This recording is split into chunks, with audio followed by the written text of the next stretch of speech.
Hello everyone, welcome back to our channel. So आज आपको कुछ नई नई चीज़ें देखने को मिलेंगी मेरे व्लॉग में, जो कि अभी आप देख ही रहे होंगे। कुछ नई सी चीज़ है। आधे लोग समझ गए होंगे कि ये किस चीज़ से रिलेटेड मैंने चीज़ें दिखा रही हूँ, और आधों को समझ में आ जाएगा। तो ये है हमारा पूजा वाला रूम, जिसमें हम थोड़े से चेंजेस करने वाले हैं। तो मैंने सोचा चलो वीडियो स्टार्ट कर देते हैं, तभी धीरे धीरे जो भी चेंजेस हम करेंगे वो सब आपके साथ शेयर करें। Hello everyone. ठीक, गद्दा बहुत बुरा दिख रहा, गद्दे की शक्ल बहुत बुरी दिख रही।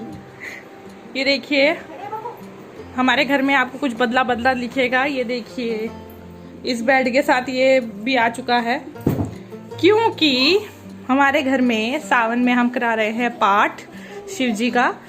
तो इसीलिए हमें एक रूम खाली करना पड़ रहा है, और उस चक्कर से ये इधर आ गया। मतलब पूजा वाले रूम में जो जो सामान है वो सब हम इधर उधर सोच समझ के सेटिंग कर रहे हैं कि कौन सा कहाँ फिट करे। तो दीदी का आइडिया था कि यहाँ लगा देते हैं, तो ये हम यहीं लगा रहे हैं। बाहर रखेंगे ना तो बारिश वारिश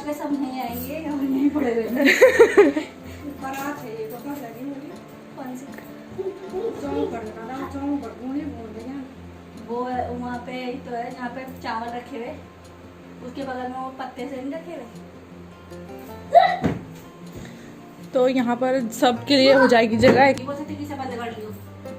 फिर उल्टे काम देखो देखो, यहाँ पे उल्टे सीधे काम नहीं करने बाबू। और तुझे तो आपको पता है ना पूजा होनी है घर में, पता है ना। फिर आप मम्मी और ताई जी को काम क्यों नहीं करने दे रहे?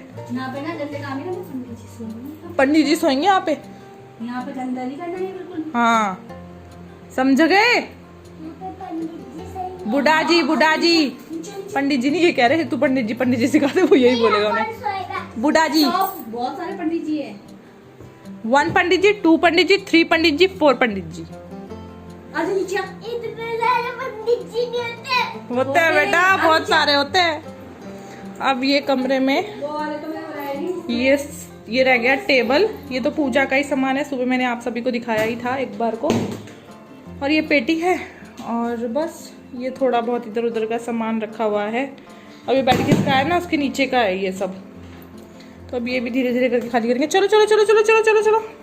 तो दिन के बज गए थे 11:30 बजे करीब। तो मैंने दीदी को फ़ोन करके बोला, भैया जल्दी जल्दी ऊपर आओ भाई, अपना नीचे का काम निपटा के, ताकि मेरे साथ वो जो भी सेटिंग है चेंज करनी है। मतलब सेटिंग चेंज क्या करनी है, जो सामान कमरे में रखा हुआ था, एक दीवान और एक टेबल, वो दूसरे रूम में रखना है।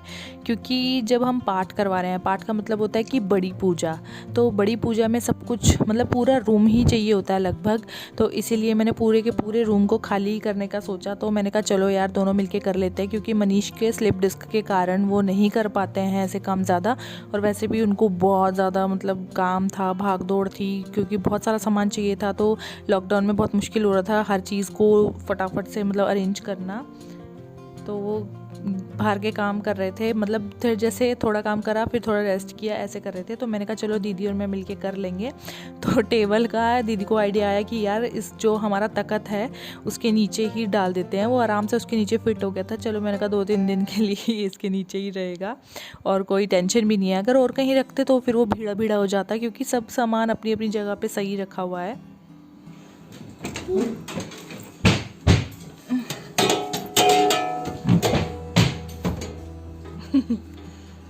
तो कुछ साड़ियों से ऐसा कुचा कुचा सा है मेरा अलमारी का खाना। हाँ देख लो, यहाँ ऊपर मैंने सब भारी भारी साड़ियाँ कोच रखी हैं, रखी नहीं हुई है, कोच रखी हैं। कोच मीन्स, कोच का मतलब होता है कि ठूस रखी हैं, क्योंकि बस समझ सकते हो आप क्यों, क्योंकि और नीचे मैंने हल्के, यहाँ मैंने पर्स कोच रखे हैं। ये जो नीचे लटक रहे, कल ही मैंने निकाले थे, मुझे एक पर्स में काम था तो सारे निकालने पड़ गए, और सब फिर मैंने ऐसे ठूस दिए जल्दीबाजी में। और ये मेरी सब हल्की साड़ियाँ हैं, और ये पेटीकोट, ये भी पेटीकोट, ये मेरा लहंगा है, ये मुझे शादी में पहनना है अपनी बहन की। मंगवाया तो मैंने, गांव में शादी थी मेरी बहन की, उसकी शादी के लिए था, पर अब क्या करें, दूसरी बहन की शादी में पहन लेंगे। अब नहीं जा सके वहाँ तो क्या करें फिर। और ये है मेरी हल्की हल्की साड़ी, ये नाड़ा लटक रहा है। और राम ये देखना, वो ये हल्की वाली नहीं है, ये मेरी अच्छी वाली साड़ी है। ये भी ऐसी की ऐसी रखी हुई है। हट जाओ बेटा, हट जाओ, मम्मा को काम करने दो। ठीक तो अभी तो फ़िलहाल मैं ये सब साड़ियाँ धोने वाली हूँ, क्योंकि हमारे घर में पाठ है, जैसे कि मैंने आपको एक बार पहले भी बताया है। तो ये सब धो के ही रखूँगी, पेटीकोट, ब्लाउज़ और साड़ियाँ, और फिर पहनूँगी, क्योंकि हल्की साड़ियाँ ही सही लगती हैं ना उसमें, पूजा में। तो मैं सोच रही हूँ कि ये देखो, एक ये वाली पहनूँ, येलो वाली, अच्छा होता है ना येलो कलर। तो एक दिन पहनूँगी ग्रीन, एक दिन पहनूँगी येलो। और मैं इसलिए नीचे रख रही हूँ क्योंकि धोनी है, सब पहले धो के रखी हुई है। पर फिर भी मुझे ऐसा कभी कभी होता है कि जल्दीबाजी में वैसे ही रख दो। तो पूजा में बिल्कुल साफ़ सुथरे कपड़े पहनते हैं, धोए धाए, कोई शक नहीं, कोई गुंजाइश नहीं शक की। और मेरी एक और साड़ी थी, वो कहाँ गई, पिंक सी। ये सब मेरे ब्लाउजेज़ हैं जो कि मुझे टाइट हो चुके हैं। कुछ कुछ आते हैं शादी वाले, तो मेरे बिल्कुल टाइट हो गए हैं। शादी वालों में तो कोई उम्मीद ही नहीं है ढीला होने की। और एक साड़ी ये है मेरी, ये डबल शेड में है, पिंक और ब्लू, ठीक है। ये मेरी मम्मी की साड़ी है, ये मुझे बहुत पसंद थी तो मैं अपने साथ ही ले आई। और ये पीछे से अपने बब्बू को खाले खाले कर रहे हैं, खाले खाले खाले खाले। ये भी मेरी मम्मी की साड़ी है, ग्रीन सी, ये वाली। ये मैं तीज में पहनने वाली थी, मेरा सारा प्लान फ्लॉप हो गया तीज में पहनने का। हाँ, मैं सब सुन रही हूँ बब्बू, तुम क्या बातें कर रहे हो मेरे बारे में, मैं सब सुन रही हूँ। तो जैसे कि आप सभी ने देखा कि मेरी साड़ियों को मैंने ऐसे कोचा हुआ है, वो मैंने नहीं कोचा हुआ है, वो बल्कि ये होता है कि सारांश कभी कभी क्या करता है, उसको ना छुपन छुपाई खेलने का मन होता है तो अपने खिलौने वो अलमारी खोल के छुपा देता है। तो मैं भी उसको ज़्यादा नहीं बोलती हूँ, क्योंकि इसी बहाने से हफ्ते में एक बार मैं अपनी साड़ियों को फिर से सेट कर देती हूँ।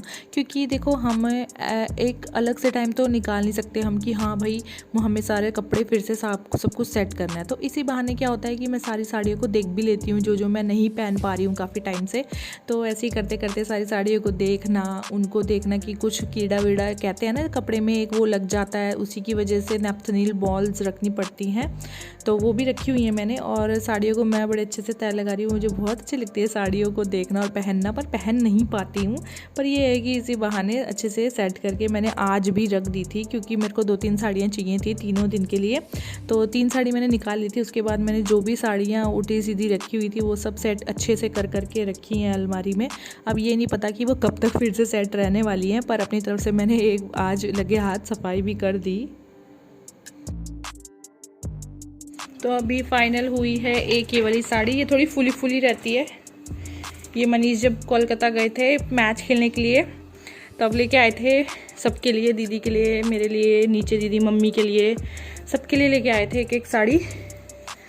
और एक पहनूंगी मैं ये मेरी शादी के टाइम की साड़ी है, बड़ी ट्रेजिक साड़ी है। इस साड़ी के साथ बड़ी ट्रेजेडी हो चुकी है, पर ये बहुत सुंदर लगती है मुझे और पहन के भी अच्छी लगेगी। आप भी देखना और बताना, ठीक है। ये वाली तो मैं नहीं पहनूंगी क्योंकि ये थोड़ा मतलब अच्छी है ना, ये साड़ी ख़राब ना हो जाए घर में पहने, क्योंकि घर में भाई, अरे बेटा रुक जाओ, घर में खाना वाना भी बनाना है तो तेल के दाग वाग ना लग जाए, इसलिए इस वाली को मैं देती हूँ माफ़ी। ये वाली साड़ी ये मैं अपनी मम्मी की उठा के ला रखी हूँ, पता है सारांश, ये देखो, ये मैंने एक बार सारांश के बर्थडे पे पहनी थी, तो ये भी पहनूंगी। तो 3 दिन की 3 साड़ियाँ हो गई है मेरी तैयार। अभी नहीं कोई मैं छलाऊंगी। ये वाली तो कोरी है, ये अभी तक नहीं पहनी है। ये भी कोरी है, तो ये दोनों कोरी है, इसको ही चलाऊंगी। तो ये तो 3rd डे पे चला दूंगी, कल मैं ये वाली पहनूंगी, ठीक है। अभी कुछ पक्का पता नहीं, मेरा दिमाग सनक गया तो मैं कुछ और भी पहन सकती हूँ, क्योंकि इसमें प्रेस का लफड़ा है ये वाली में। तो देखते हैं अभी क्या क्या होता है। So hello everyone, welcome back to our channel. So बहुत ज़्यादा गर्मी हो चुकी है। पहली बात तो बरसात इतनी आती नहीं जितनी उमस करके चली जाती है, पर पहाड़ों में तो ठंड हो रही होगी ना। मतलब पहाड़ यहाँ को भी बोलते हैं, पर ये प्रॉपर पहाड़ नहीं है। पहाड़ वो होते हैं जो कुमाऊँ, गढ़वाल और हिमाचल ऐसी ऐसी जगह होती है ना, वहाँ पर ठंड हो गई होगी आजकल। मतलब कोई कोई लोग तो स्वेटर भी पहनते हैं, जैसे हमारी दादी है और जो वहाँ पे रहते हैं, तो उनको थोड़ा ठंडा लगता है। तो अब चल रहा है सावन, ठीक है। तो सावन में हमने सोचा चलो कुछ करवा लेते हैं, तो हम करवा रहे हैं शिव जी का पाठ। और बच्चों की आवाज़ आ रही होगी बीच में, तो हम लोग करवा रहे हैं शिव जी का पाठ और सोचा है कि चलो 2-3 दिन का पाठ करवा लेते हैं, तो कुछ नई चीज़ भी हो जाएगी। घर में भी पूजा पाठ होना बहुत ज़रूरी है, अच्छी बात होती है। जितना आप करवाओगे उतना वातावरण अच्छा रहेगा, पॉजिटिविटी आएगी। तो अभी ऊपर करवा रहे हैं हम। तो एक रूम तो आपने देखा ही होगा वीडियो में कि दीदी और मैं साफ कर रहे थे। तो मतलब सबके ना अपने अपने काम छटे हुए हैं। जैसे कि मनीष का काम है बाहर से जो भी दुकान का सामान है वो लेके आना है। मेरी और दीदी की है कि जो भी क्लीनिंग है, कमरा साफ करना था, क्लीनिंग करनी थी वो है।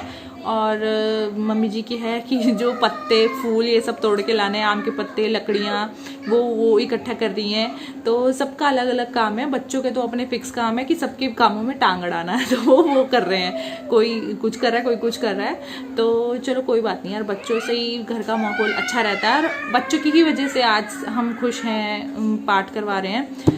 तो ये है कि अब पाठ करवा रहे हैं, तो मेरे लिए तो फर्स्ट टाइम है। मैं फर्स्ट टाइम अपनी लाइफ में ऐसा कुछ करवा रही हूँ। तो मुझे ना बहुत ज़्यादा मतलब आप कह सकते हो कि वो हो रहा है, मतलब खुशी तो बहुत हो रही है कि कुछ नेक कार्य करवा रहे हैं, अच्छा कार्य करवा रहे हैं, भगवान जी से रिलेटेड कुछ करवा रहे हैं। तो बहुत अच्छा लग रहा है। पर थोड़ी सी ना मतलब मन में दुख भी हो रही है कि सब कुछ अच्छे से निपट जाता है ना जब तक, तब तक मेरे मन में यही रहेगा कि यार सब कुछ अच्छे से निपट जाए, सब कुछ अच्छा हो, मतलब सब अच्छे से हो जाए। बस हर कोई यही चाहता है कि उनके घर में अगर कोई कार्य है तो अच्छे से हो। तो यही है, बस मैं यही सोच रही हूँ कि अच्छे से सब कुछ निपट जाए। तो आज की तैयारी तो आप सभी ने देख ही ली है कि हमने रूम वगैरह साफ कर दिया है। पंडित जी ने कहा था पूरा 1 रूम लगेगा। उन्होंने बेदी बनानी है, शिवलिंग बनाएंगे उसमें। तो मंदिरों में वैसे तो कहते हैं कि मंदिर में भी कराना अच्छा होता है पाठ, तो पर मंदिर में ऐसा है कि आजकल लॉकडाउन की वजह से ना थोड़ा वो रहता है कि कभी भी लॉकडाउन एकदम प्रॉपर लॉकडाउन हो गया, पता चले हमारा पाठ भी बीच में रह जाए। तो इससे अच्छा है, तो उन्होंने बोला कि घर में ही करवा लो। घर में करवाना सेफ भी है और सही भी है। तो हम लोग घर में ही करवाएंगे। तो एक कमरा हमने बिल्कुल चकाचक खाली कर दिया। जो पूजा वाला रूम है ना पीछे, तीसरा रूम है जो हमारा, उसको हमने खाली कर दिया, साफ कर दिया, झाड़ू पोछा सब कुछ साफ कर दिया आज। पर कल भी सुबह सुबह उठ के मैं करूंगी। सुबह जल्दी उठ करके करना पड़ेगा, क्योंकि जब जिस दिन साड़ी पहनी होती है ना उस दिन मैं सोचती हूँ जितना काम मैं साड़ी पहनने से पहले कर लूँ उतना सही है। तो खाना बनाना तो इजी हो जाता है साड़ी पहनने में, क्योंकि वो तो खड़े खड़े ही बनाना है खाना वाना तो सब कुछ। पर ये जो झाड़ू पोछा होता है, डस्टिंग वस्टिंग होती है, ये सब नहाने से पहले निपटा के फटाफट से तब नहा धो के रेडी हो जाऊंगी। तो जब भी पंडित जी आएंगे तब देख लेंगे, क्योंकि ऐसा होता है ना पूजा के दिन सबको फटाफट रेडी होना पड़ता है, तो जल्दीबाजी होती है। तो मज़ा भी आने वाला है और बिजी भी रहने वाली हूँ। और आप सबको भी एक मतलब ये होता है ना, हम देख भी लेते हैं ना ये सब चीज़ें, तो बहुत ऐसा लगता है ब्लेसिंग्स, हमें ऐसा लगता है हमको ब्लेसिंग्स मिल रही हैं। तो आप सबके साथ तो शेयर करूंगी ही। तो मैंने सोचा चलो यार जो पहले का आज आपको इन्फॉर्म कर देती हूँ कि ये सब चीज़ें हो रही हैं, मैं पाठ करवा रही हूँ तो बता दूँ, क्योंकि जब आप हम मेरी फैमिली बन गई हो ना तो आपको भी पता होना ज़रूरी है। तो इसीलिए, और बारिश आ रही थी 3-4 दिन से लगातार, ठीक है। तो आम की लकड़ी सूख नहीं रही थी, तो आज चटक धूप आई है। भगवान जी ने थोड़ा सा चटक धूप कर दी है कि जो भी कपड़े वपड़े हैं फटाफट से सूख जाएं, जो भी हमारी लकड़ियाँ वकड़ियाँ आम की सूख जाए। तो चाहे सामान नहीं मिल पा रहा है तो मैंने मामा जी को ही बोल दिया, जो पंडित हैं वो मेरे मामा जी हैं, तो वो पूजा करेंगे, वही पाठ करेंगे। तो इसीलिए मैंने उनको ही बोल दिया भाई ये सामान नहीं मिल रहा है तो आप लोग ले आना। तो उन्होंने कहा तू चिंता मत कर, हम अपने आप लेके आते हैं। तो मैं मिलूंगी आपसे कल, क्योंकि अभी ना 8:30 हो गए और मैंने सब्जी चढ़ा रखी है और मुझे ना फटाफट से हाथ मुंह धो करके फिर से पूजा वाले रूम में जाके कुछ सेटिंग करनी है, क्योंकि आज पूरे दिन में मैं यही लगी हुई हूँ। क्योंकि और मैं स्पीड में बोल रही हूँ, क्योंकि ना ऐसा होता है कि जैसे अब कल पूजा है, ठीक है, तो खाना पीना पंडित जी का जो भी मामा जी का है ना, तो उसके पहले प्याज लहसुन वगैरह सब कुछ, मतलब किचन की ईच एंड एवरी आइटम मुझे धो करके रखना है। तो आधा तो मैंने दिन में कर दिया था किचन का, ऊपर से हमारे पानी भी नहीं आ रहा था। आधा तो मैंने किचन धो दी थी दिन में, किचन ही मतलब गैस और उसके पीछे उसके नीचे रगड़ के सब कुछ धो दिया था। अब ये तवा तुवा सब कुछ मैं रगड़ के धो के रख दूंगी, जिसमें मुझे लग रहा है कि लहसुन प्याज है, किचन के जो भी कपड़े हैं, और मतलब जिसमें मुझे ऐसा लगता है कि लहसुन प्याज का थोड़ा सा भी वो है, क्योंकि 3-4 दिन तक तो बिल्कुल हमें बंद ही करना पड़ेगा पूजा के दौरान। तो बस फिर से मुझे काम याद आ रहा है दिमाग में बात करते करते भी। तो मैं चलती हूँ। अगर आपको मेरा वीडियो अच्छा लगता है तो लाइक करके जाइएगा और कमेंट्स करके ज़रूर बताना कैसा लगा, और अगर सब्सक्राइब नहीं किया है तो सब्सक्राइब भी कीजिए।